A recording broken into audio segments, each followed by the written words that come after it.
Dalam konteks konsep, problem bangsa kita ini tidak konsisten. Bahasa Islamnya tidak istiqomah, tidak teguh pendirian terhadap nilai-nilai yang sudah diyakini dan bahkan dijadikan hukum. Nah, lebih baik dalam pengertian itu kembali ke Pancasila. Kalau mau konsisten dengan Pancasila, itu saya bilang problem kita ini tidak konsisten. Maka Allah benci. Nah, kebencian Allah terlihat dari seluruh kebijakan yang diambil oleh rejim ini banyak menyimpang.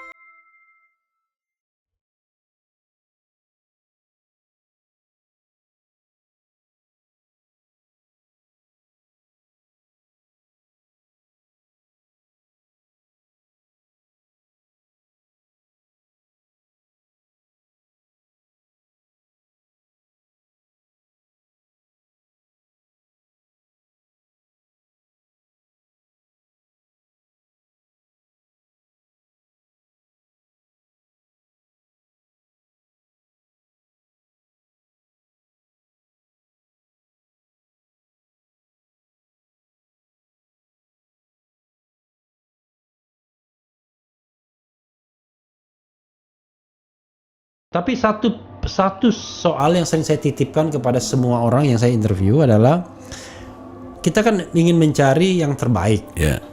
Salah satu yang terbaik itu kalau open dan fair competition. Betul. Nah, saya khawatir dengan masuknya PAN ke dalam gerbong istana ini, pesta itu antara oligarki yang istana saja, karena partai yang lain tidak bisa nyalon karena 20%. Kan mereka kan nggak nyampe 20%. Katakan let's say Demokrat sama PKS. Sikap abang apa terhadap fenomena ini kalau tiba-tiba wah ini ada sebuah, saya katakan, permufakatan jahat demokrasi untuk hanya pesta di antara mereka saja? Saya memahaminya ada tiga hal. Satu, feodalisme. Dua, oligarki. Tiga, transaksional. Ini pasti berurut ini. Nah, kita ini nggak bisa lepas dari feodal. Tunjukkan sama saya partai mana yang nggak feodal. Feodal semuanya, tergantung kepada ketua umum atau ketua pembina. Nah, di dalamnya itu pasti oligarki, nggak mungkin ngambil orang lain kalau nggak orang dekat dia. Ada yang tidak feodal, Persendi, Persatuan Partai Seni dan Dagelan. Dulu ada di Yogyakarta. Tapi kan akhirnya kan nggak hidup lah pasti. Nah, yang ketiganya pasti transaksional. Nah, ini yang saya mau dobrak. Maka tentang threshold untuk 20% itu saya setuju, Rocky Gerung, Antum juga. Jadi kita fokus sekarang ini, tolong MK juga tolong tahu diri dalam pengertian fungsi ya. Anda nanti ditanya oleh di akhirat oleh Allah. Kalau nggak di dunia ini jadi masalah besar, yaitu kenapa threshold 20% itu kan menghalangi demokrasi sesungguhnya. Harusnya calon berapa aja boleh, terseleksi secara kapasitas tadi. Bang, ini terkait 2024 Jadi tadi kita sudah banyak ngomong tapi this is mungkin the last question Kita kan bagaimanapun tidak mungkin diam kalau kita merasa bertanggung jawab terhadap kehidupan kebangsaan ini. Benar.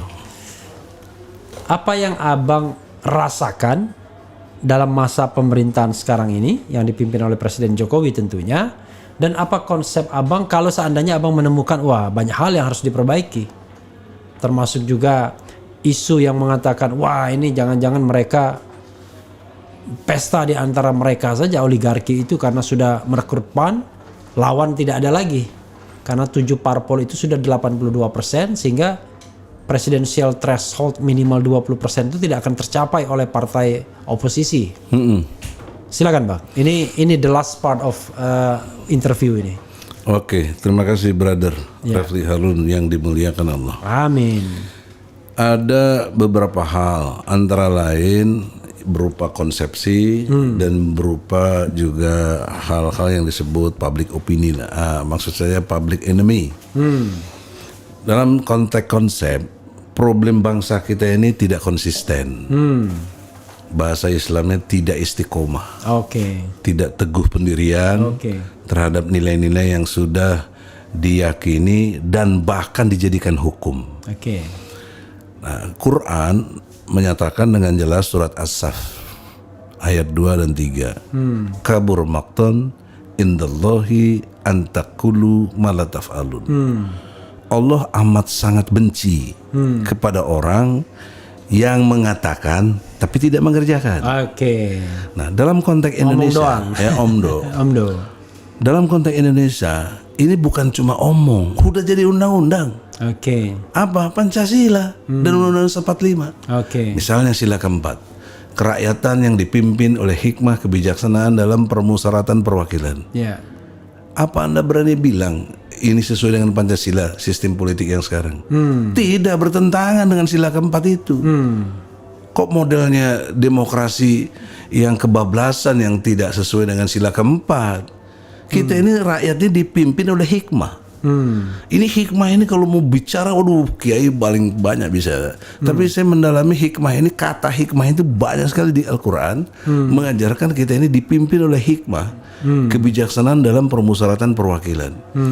Jadi orang-orang yang punya kapasitas hikmahnya itu loh, itu yang harusnya mewakili. Yang punya hikmah kebijaksanaan. Iya, bukan orang sembarangan karena punya duit, calon ini, calon itu, nyogok sana, nyogok sini.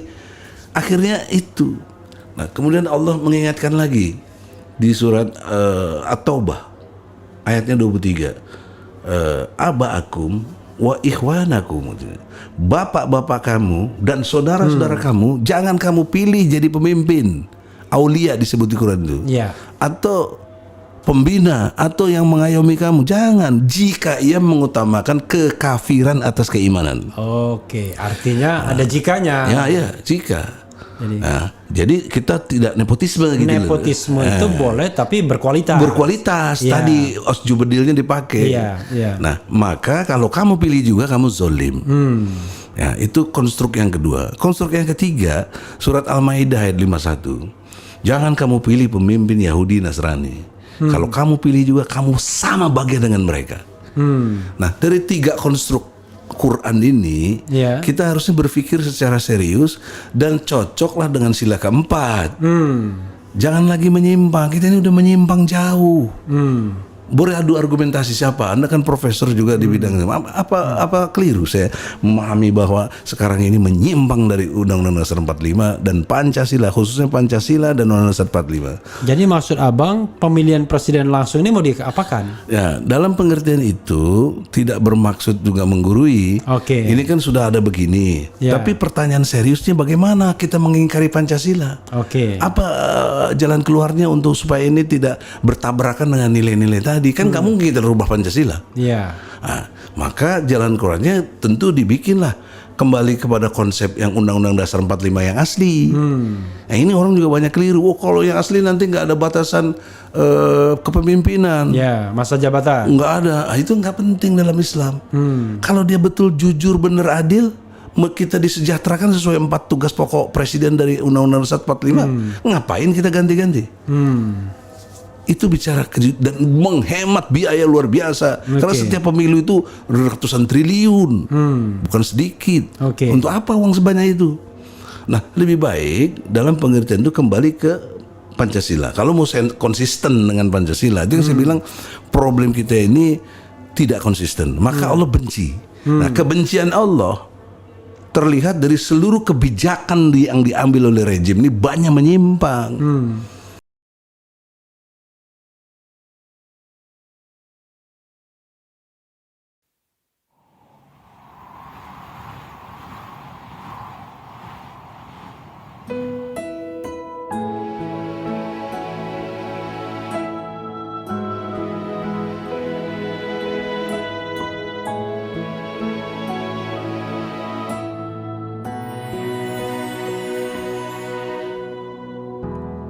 Ketika matahari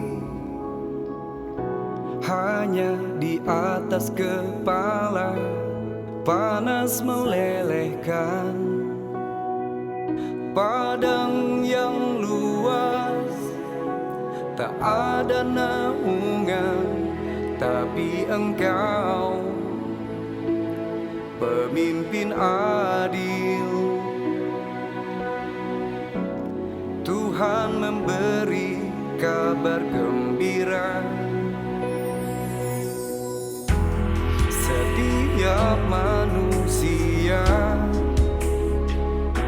adalah khalifah di muka bumi ini. Tapi engkau khalifah dari khalifah, kau dinaungi, kau diselamatkan. Oh, dari hari pembalasan engkau bisa bawa mata air kebaikan bagi manusia.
Bisa